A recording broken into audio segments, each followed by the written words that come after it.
Assalamualaikum warahmatullahi wabarakatuh. Selamat pagi Bapak Ibu dan teman-teman media. Hari ini Narso Dalam berkenan untuk melihat BPTK LPP DIY yang dikepalai oleh Dr. Iren dan didampingi juga oleh Prof. Taryo. Ada beberapa hal yang mungkin nanti akan disampaikan Narso Dalam yang sifatnya kebijakan dan nanti teknis akan disampaikan oleh Prof. Taryo dan Dr. Iren. Terima kasih, izin maksudnya dengan berjangkitnya coronavirus COVID ini sekitar 2-3 bulan yang lalu, berbagai upaya mungkin sudah dilakukan. Dan kita ketahui bahwa penyakit ini disebabkan oleh virus yang namanya SARS-CoV-2, yang mana sebelum ini pemeriksaannya dilakukan di Litbangkes, tapi mulai hari ini dengan kehadiran Narso Dalam ke sini, kita launching bahwa kita sudah bisa memeriksa BPTK LPP Jogja yang mempunyai 2 wilayah layanan dan sesuai dengan keputusan Menteri Kesehatan nomor 18 tahun 2020 itu juga ditetapkan untuk memeriksa untuk wilayah layanan Jawa Tengah dan DIY. Insya Allah kami siap untuk melakukannya bersama-sama dengan Pemda DIY, tentunya dari kesehatannya Upung Bayun, untuk dapat melakukan pemeriksaan dan memberikan hasil secepat mungkin sehingga kita bisa memutus rantai penularan.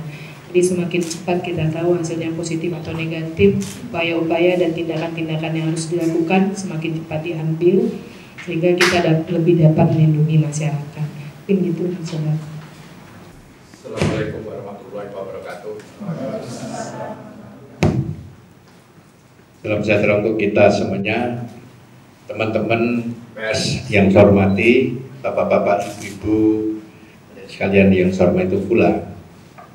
Jadi teman-teman perlu memahami bahwa kami hadir di sini dalam rangka sederhana itu ngebiake launching ya, bahwa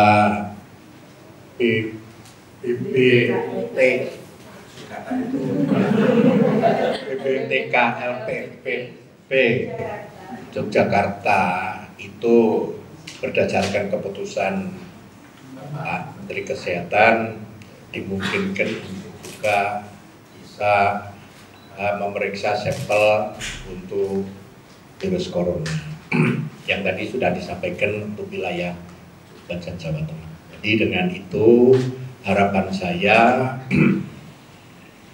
pasien yang di Jogja Jawa Tengah ini cukup bisa diselesaikan di tempat ini, sehingga harapan saya bisa hasilnya itu bisa lebih tepat bisa diumumkan. Prinsip itu yang bagi kami fasilitas ini memberikan kemudahan akses bagi khususnya bagi Jogja warga masyarakat yang memang perlu secara cepat juga.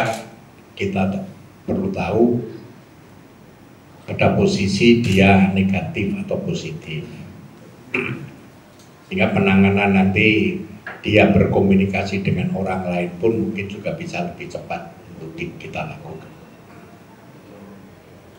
Yang mungkin harapan saya, biarpun ada kemudahan akses untuk pemeriksaan darah ini, ya semoga harapan kita bersama tidak usah tambahlah dari dua orang yang memang positif, yang lain masa dalam pengawasan gitu. Sehingga dari kondisi itu yang sangat penting bagaimana kita bisa memberikan ruang kepada publik, ya, bagaimana mereka cuci tangan dan sebagainya untuk menjaga kesehatan. Bagi saya itu sesuatu yang sangat penting, sehingga darah mereka tak perlu ada di ruang lab sini gitu. kecuali kalau untuk kepentingan yang lain gitu. Ya saya kira secara umum itu saja yang bisa saya sampaikan, mungkin untuk bisa teman-teman mengetahui, mungkin menanyakan sesuatu pada kepala lab maupun mungkin para keilmuan pada Prof. Aryo yang mungkin juga bisa memberikan pemahaman pada teman-teman untuk bisa lebih bisa memberikan yang lebih lengkap kepada publik, supaya publik ini tidak punya rasa takut atau kekhawatiran sehingga seperti yang terjadi di Jakarta untuk memborong barang dan sebagainya, itu kalau bisa kita hindari, dan kecemasan pada publik itu juga bisa kita hindari. Sehingga kami pun mengambil kebijakan itu juga bertahap tidak sekaligus, dengan harapan pembelajaran pada publik itu jadi sesuatu yang sangat penting, karena yang penting bukan kebijakannya yang menentukan, tapi kesadaran publik itulah yang menentukan corona ini bisa kita putus atau memang tidak. Karena dengan kesadaran ini harapan saya tumbuh disiplin pada dirinya sendiri untuk bisa mengendalikan dirinya sendiri. Itu bagi saya sesuatu yang sangat penting. Ya, sehingga di sini perlu kebersamaan, kesadaran yang ada pada warga masyarakat. Saya kira itu saja yang bisa saya sampaikan. Terima kasih.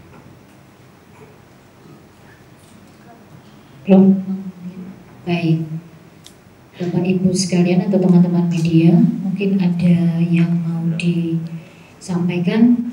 Satu sesi kita dua, hanya tiga dulu ya. Sebutkan nama, kemudian dari media mana, ya? Monggo, teman-teman media. Baik, mohon izin Mas Hendrawan, saya dari CNN Indonesia TV.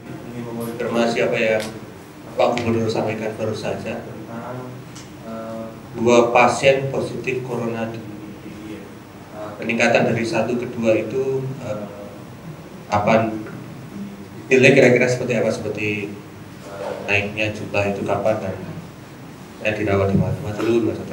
Nanti biar kepala dinas saya yang menyampaikan. Ada lagi sebelum nanti Ya, pun tidak perlu menanyakan nama orang loh. Ada lagi? Monggo. Nama dan medianya ya Mas. Saya Afif dari Media Indonesia. Kemarin ada informasi wawancara terkait biaya tes corona di Sarjito itu kan, Sarjito mengatakan minimal ada sekitar 500.000. Itu membuat masyarakat jadi bingung karena katanya sebelumnya digratiskan. Itu mungkin bisa diberi tanggapan semacam. Terima kasih.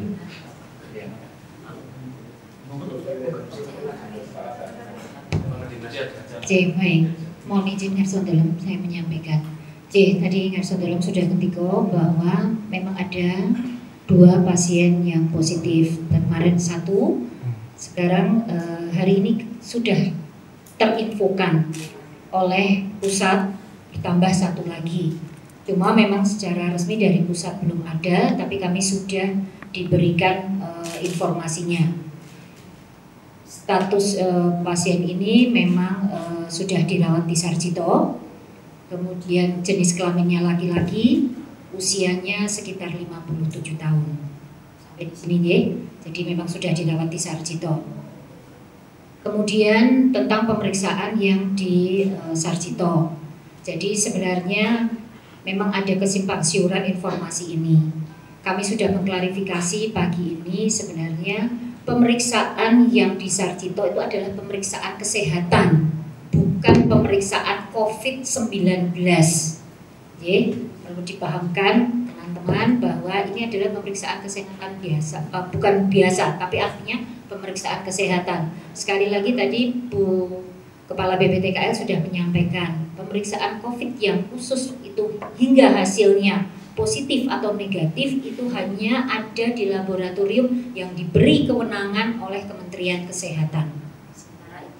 Ya, jadi laboratorium-laboratorium yang lain memang belum diberi kewenangan.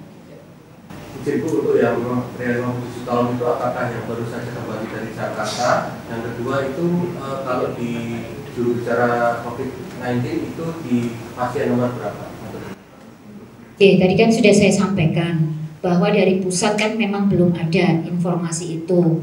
Artinya belum dideklarkan secara nasional, tapi kami sudah terinformasikan supaya tidak nanti teman-teman menuntut kami tidak telat lagi, maka saya sampaikan. Kemudian ini yang dari mana, kita akan tracing dulu, kita akan menunggu kepastian betul nggak yang di Sarjito itu memang yang dari mana, karena ada PDP banyak kan di Sarjito, kan tidak hanya laki-laki 57 tahun saja, banyak juga yang lain. Nah nanti kita tunggu informasi yang dari pusat yang benar apa tidak. Insya Allah nanti jam 1 kita akan diberikan informasi ini yang mana nih gitu, yang 57 yang laki-laki yang mana. Kita sudah mencoba untuk melakukan tracing semua dari pasien yang PDP yang ada di Sarjito itu ya. Ada lagi Selamat siang, saya Haris Bu Mayun dan Saudara dari Kompas. Pertanyaannya, kemarin sempat beredar informasi tentang zona merah COVID-19 di salah satu wilayah di kota Yogyakarta, di Giwangan tepatnya, karena pasien yang positif itu disebut berasal dari sana, seperti itu. Nah, pertanyaan saya, apakah ini benar? Lalu kemudian kebijakan dari Dinas Kesehatan sendiri seperti apa? Apakah akan mengumumkan kira-kira riwayat perjalanan atau domisili dari pasien yang positif demi kesiapsiagaan dari masyarakat, ataukah memang informasi ini ditahan untuk menghindari kepanikan? Terima kasih. Tidak ada maksud kami untuk menahan informasi untuk pada teman-teman media, tapi kami lebih berhati-hati untuk memberikan informasi itu. Setahu saya tidak ada zona merah di DIY. Kenapa? Karena yang kita dapatkan 2 orang yang positif ini bukan dari lokal. Sekali lagi, bukan dari lokal, dia dari import. Nah, nanti lebih teknisnya mungkin Bu. Jadi tidak ada zona merah, belum ada zona merah, dan mudah-mudahan tidak akan ada di DIY. Mungkin Bu Iren mau menambahkan. Kemarin mungkin dari press release yang sudah disampaikan oleh Kementerian Kesehatan bahwa daerah yang dikatakan zona merah tersebut adalah daerah yang mempunyai local transmission. Jadi teridentifikasi DKI Jakarta, Jawa Barat, Banten, hanya beberapa kabupaten kotanya. Kemudian tidak ada satupun di daerah istimewa Yogyakarta yang zona merah, karena transmisinya bukan transmisi lokal dan seluruh kasusnya kasus impor. Mudah-mudahan tetap terjaga seperti itu, karena susah kalau seandainya sudah terjadi local transmission.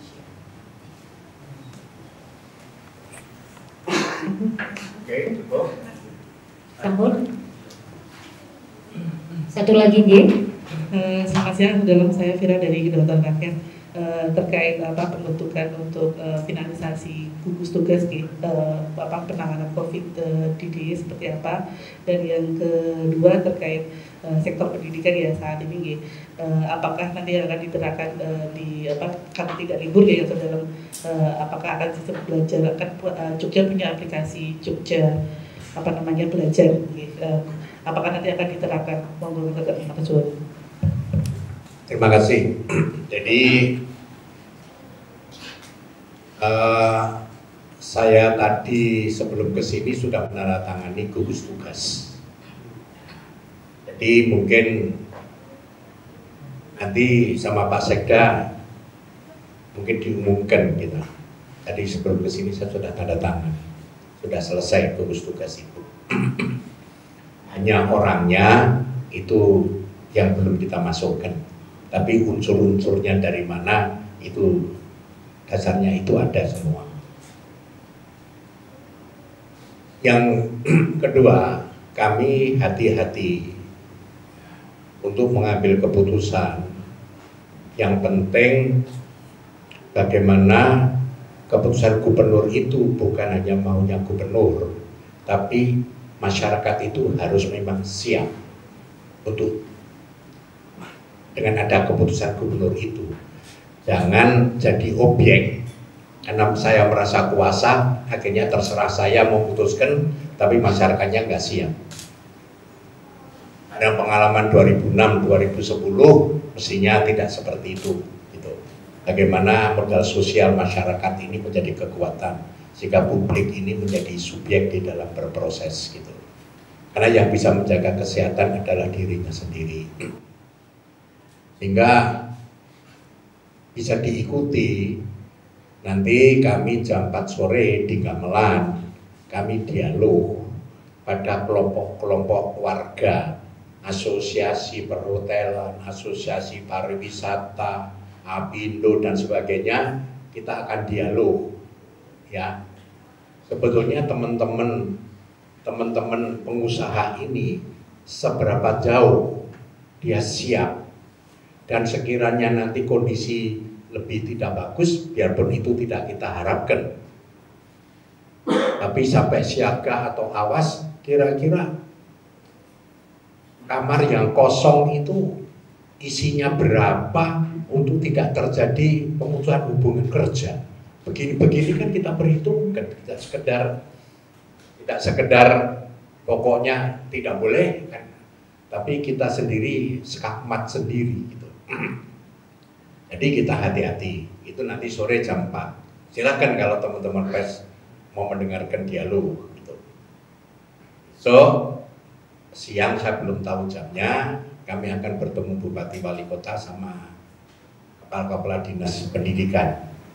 Hari ini sudah keluar di koran ya, bahwa online untuk literasi online maupun program online ya, di Jogja ini lewat dinas pendidikan itu kan sudah kita lakukan mulai tahun 2014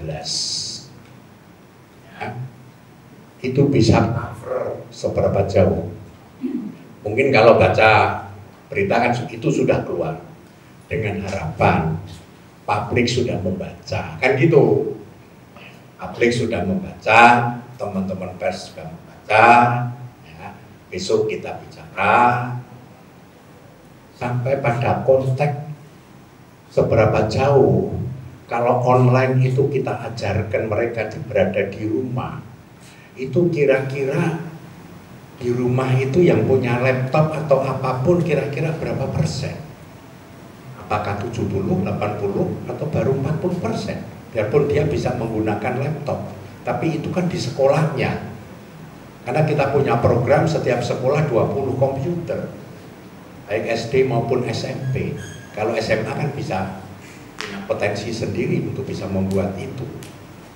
Ya. Nah, bisa enggak kalau mereka yang tidak punya laptop itu bisa bergabung dengan temennya untuk pembelajaran lewat online? Begini-begini kan kita hitung. Kita akan meliburkan 2 minggu dan bisa berlanjut atau cukup seminggu, kita evaluasi. Nanti kalau efektif mungkin kita teruskan, tapi kalau tidak efektif ya lebih baik dia masuk sekolah lagi. Misalnya gitu ya. Seperti ini kan menjadi pertimbangan-pertimbangan.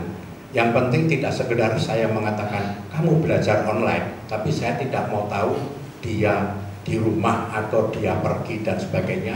Pokoknya itu urusanmu. Kan saya nggak bisa mengatakan itu. Jadi semua ini ada perhitungannya, sehingga ada konsekuensi yang harus ditanggung. Kalau memang online ini ada sesuatu alat yang memang belum memungkinkan, ya kita beli. Gitu. Memang harus bisa online. Ini online itu keputusannya gimana? Jangan seperti tadi pagi ada dialog di TV Metro Bayu. Di Sulawesi Utara diliburkan, Tapi kenapa justru di pantai-pantai banyak anak-anak berada di sana? Katanya libur online, katanya belajar online. Tapi, nah, jadi kan malah membangun penularan. Ini kan tidak sesuai dengan harapan gitu. Saya nggak mau hal seperti ini omong kosong kalau seperti ini gitu loh. Bukan memecahkan persoalan, tapi malah nambah persoalan, kira-kira kan gitu. Nah, sehingga hukum, ya kan, harapan saya ya sih dengan dua ini berhenti gitu loh.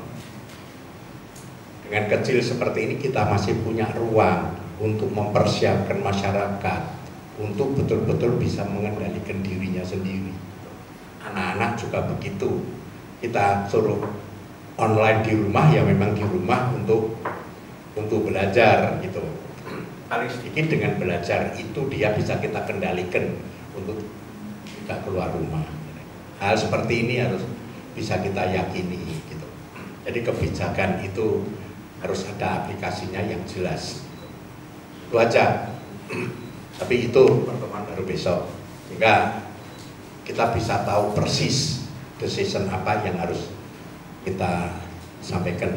Kita punya pengalaman 2010 maupun 2006, ya kan, itu sehingga kehati-hatian dengan pikiran yang jujur, ya, tidak hanya jujur pada orang lain, tapi jujur pada dirinya sendiri pun itu harus kebijakan itu bisa dilakukan gitu. Dengan begitu harapannya kita kepemihakan kepada publik ini sesuatu yang mutlak yang harus dipertimbangkan. Jadi jangan malah jadi korban yang memang karena ketidaktahuan. Itu kesalahan kita sendiri. Itu aja. Oke, matur nuwun Garson Dalam dan teman-teman media. Kami berharap yang paling belakang tadi malah menjadi literasi untuk masyarakat. Sekali lagi J, jadi kasusnya bukan bertambah 2, menjadi 2. Yang kemarin sudah 1, jadi tambah 1. Dan laki-laki, dan kalau di form umurnya 58 tahun. Ampun, terima kasih sekali teman-teman media. Matur sembah nuwun Garson Dalam, matur nuwun Prof. Taryo dan matur nuwun Bu Iren. Assalamualaikum warahmatullahi wabarakatuh.